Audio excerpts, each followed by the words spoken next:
Your encoder, because if you do have a NVIDIA graphics card, you want to use the NVENC H264, as this will use the NVIDIA graphics card to record your game. So that means your CPU won't take a performance hit. World of Warcraft and many other games out there utilize a lot of your CPU in order to render the games. And your graphics card renders the graphics, which is textures and such, and it actually doesn't take that much work in order to render all these textures. So you can use your graphics card to record your video at a pretty high quality without getting a performance hit in most cases.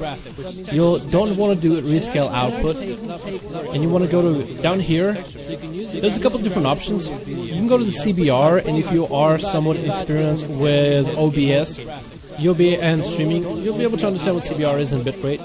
But in most cases, if you have the machine for it with the specifications, you want to switch this to SUQP, and you want to keep it at 18. This will give you probably the best quality video footage. Preset keep main, profile main, level auto, enable 2-pass encoding, GPU 0, key interval frame 0. You have your different audio mixers. I have desktop, mic, desktop again. So what you do is click the cogwheel next to mixer, and then you'll see all your different tracks. So for streaming, I currently have track 1 enabled for both mic and audio. But what you want to do is you want to keep 1 enabled for most, but then you want to keep mic on track 2, 3, or 4, and then desktop audio on a different track than what you have on the microphone. So I have my microphone on 2, that means desktop audio I want to keep not on 2, I want to keep it on 3. What this does is separates different audio. So when you throw it in an editing program, you have an audio track for your microphone, an audio track for your sound in-game, so you can adjust that in the future. We're going for really high quality recording here, so you'll be able to, with this video, know and have access to multi-layer channel for audio recording. Basically meaning this is a really cool thing, and most recording programs don't allow for this, but OBS Studio does, which is part of the reason why we're using it. So after you select which tracks you want to remember them, so I have my microphone on 2, desktop on 3. I'm going to go back to settings, recording, and you want to enable the audio tracks where you have 1 microphone, and you want to have 1 for desktop audio. And that's basically it, and you leave this right here as is. You don't mess with advanced. The only thing you would really want to go is to hotkeys, and you want to give start recording and stop recording the same hotkey. That means when you press control hotkey, it'll start, and if you press the same control hotkey, it'll stop recording. So you can bind it to 1 single key. Now the only thing left to say is to thank you guys so much for watching this video. Thank you so much for the 30,000 subscribers. I am not sure if I will be able to make a 30k sub video. I really want to, but with a time constraint, college starting, I want to keep being able to upload quality content that I've been able to make thus far, and I kind of don't want it to slouch. I do want to continue streaming, and while streaming, going to school and making 2 videos a day is a little bit tough for me. I want to continue doing what I enjoy, continue doing what I do. Thank you guys so much for the support. Hope you enjoyed this video, and hope you guys found it useful, and I'll see you guys in the next video.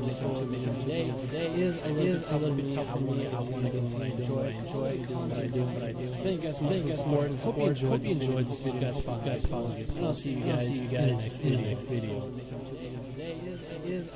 So how are you guys doing today? My name is Kryptonic, and today I'm going to be showing you guys the best OBS Studio settings for streaming or recording, whichever you guys do. So if you guys do end up enjoying the video, remember to leave a like and a comment down below. And anyways guys, let's get straight into the video. So of course I'm going to leave the link down there so you guys can go check it out, and you guys can download the normal one or the studio. I'm going to be doing the studio one just because it works a lot better than the classic OBS, which doesn't really run that well when live streaming or stuff. It gives me a lot of hassle compared to OBS Studio. So you just want to click download, and it'll start the download right away. What you guys also need to do is head over to speedtest.net. I'm going to leave the link down below. Click speed test, and it's going to give you your up and down for your internet, and you're going to want to know how fast your internet is, just so you know how much bitrate you can put down for live streaming and stuff like that. So this is currently my internet that's going on right now, and you're going to want to need this information, so that way you can head over here and go to estimator. This is what you're going to want to use. Once you go over to estimator, you just put in your computer computer information, and once you have all of this, you can just, you know, get a pretty good result for what settings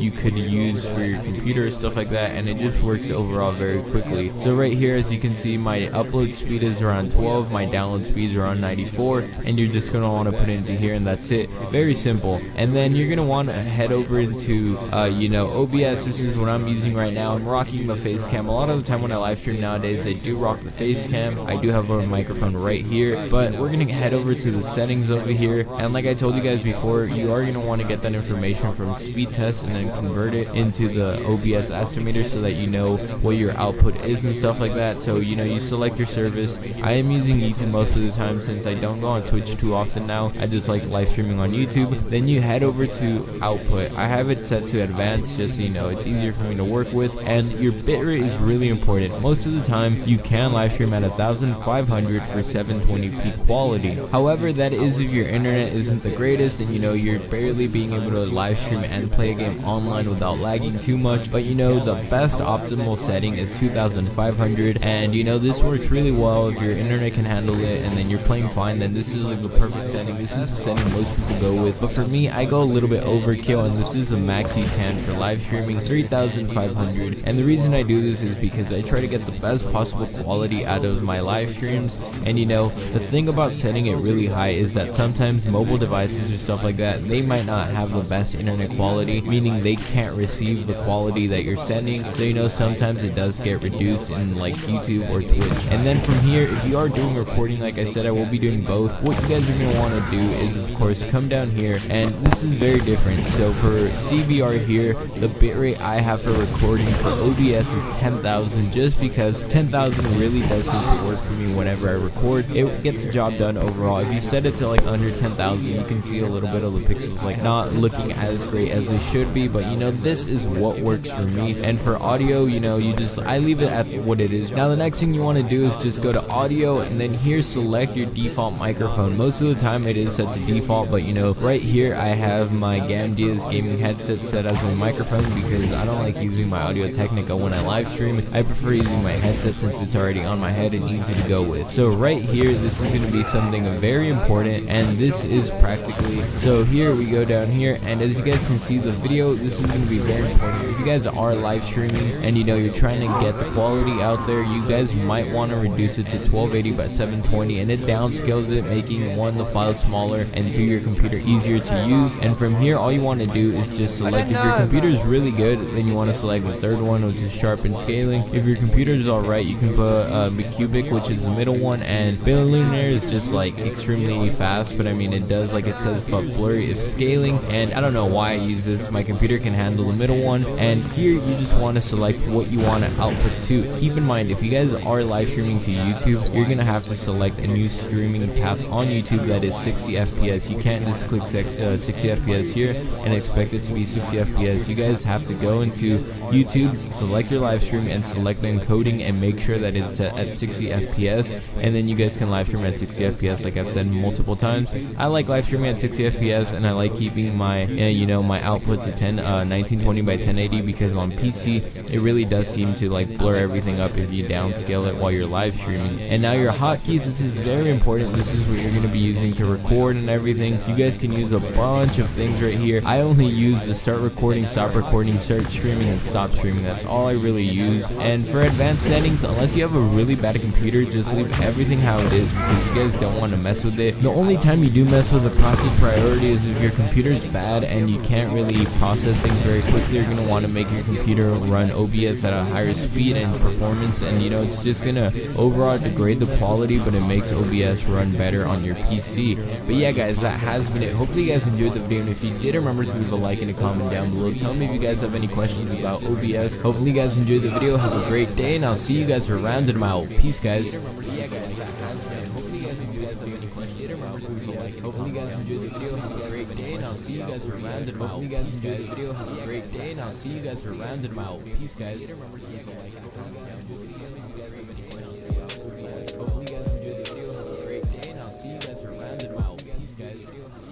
Hey guys, what's up? It's Maz here, and welcome back to another video. In today's video, I'm going to be showing you guys the best OBS settings for recording your screen, whether that's Minecraft, CSGO, or really anything on your screen. All this is going to be HD, 1080p, 60 FPS with like no lag whatsoever. And I know I made a video just like this a little over a year ago, but OBS has changed quite a lot since then, so I thought it would be time to make a good update video. And I know that a lot of you guys actually found me from that video, so I thought it would be a good time to just update in general. Hopefully these steps do help you guys out. Before we get started, I just want to say, be sure to hit that like button, share this video with your friends, and go ahead and hit that subscribe button if you haven't already, because I am on more than 25,000 subscribers and all help is appreciated. More than that, let's get on with the video. Alright guys, so first things first, just go ahead and open up OBS Studio, and if you don't already have it for some reason, then I'll have a link in the description below on where you can go ahead and download it. But once you do open it up, you just might have like a white theme on it instead of like a black gray one like the one I currently have on. But don't worry about any of that, I'll go more in detail on how you can change that later on. But once you're here, I want you guys to go ahead and add a scene if you don't have one already. You can do that by just going here and clicking on the plus button, and from here you can just name your scene, so I'm going to name it Screen Recording. Once you've done that, you can go ahead and click on OK, and say we want to record, but don't worry about any of that, I'll go more in detail on how you can change that later on. But once you're here, hey, what's going on YouTube? It's Ron from Tough Stick here, bringing us a brand new video. My very first video on this channel was the best OBS settings. Now, a lot of people really didn't know how to go ahead and copy those settings and put it in studio settings. Since you guys are watching streaming, and your recording will still go, because when you click stop streaming, it actually stops your recording right away. So if you check this off, you can click stop streaming, and it still will have your recording going. Next, for stream, nothing here that you want to go ahead and change. Just go ahead and pick your streaming service. If you don't see it there, click on show all services, and then you should find it there. Next, for server, pick the closest one to you. I live right in between Toronto, Niagara Falls, and Canada, Ontario, so I'm not going to go ahead and pick Hong Kong, and I'm not going to go ahead and pick Japan. Those are very, very far away. I'm going to have a very bad latency to those servers, so I'm going to go ahead and pick US East, New York, and Y, because that is the closest to me. Next is your stream key. Go ahead and get this on your dashboard on Twitch or whatever the platform you're on. Go ahead and paste it here. Do not share this with anyone else, and then click apply. So now we're on one of the very important ones, output. We're actually getting to the real business now. So I'm going to explain my audio settings. When I drag my clip after I'm done streaming, I get that output file, like I said, this file right here, the automatic record when streaming. I get my file and put it into Sony Vegas. If I ever want to make any stream highlights or whatever other editing program you use, and when I drag it in there, I get my game audio and people talking and all the desktop audio on one track. And then